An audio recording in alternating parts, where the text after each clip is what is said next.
Mateo Kapitulo 20. Unya ang asawa ni Zebedeo miadto kang Jesus uban sa iyang mga anak. Miyukbo ug mihangyo kaniyag usa ka butang. Nangutana si Jesus kaniya, Unsa may imong gusto? siya mitubag. Isaad ka nako, nga kining duha ko ka anak, palingkoron mo sa imong tuo, ug sa imong wala, kung maghari ka na. Si Jesus mitubag kanila. Wala kamo masayod sa inyong gipangayo. Makahimo ba kamo pag-inom sa kupa sa pag-antos, nga sa dili madugay akong imnan? Sila mitubag. Oo, makahimo! Si Jesus miingon kanila, Kamo makainom gyud gikan sa akong kupa. Apan wala ako'y katungod sa pagpili, kung kinsa ang palingkuron sa akong tuo, ug sa akong wala.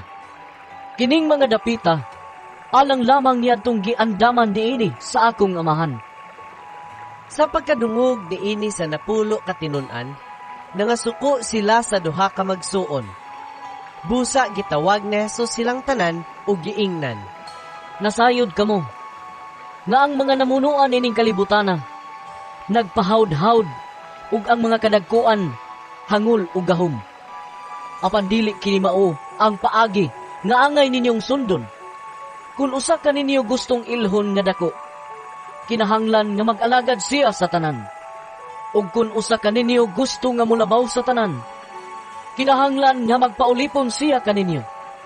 Sama sa anak sa tao, nga wala mo anhi aron alagaran, kundili sa pag-alagad, ug paghatag sa iyang kinabuhi, aron pagluwas sa daghang tao.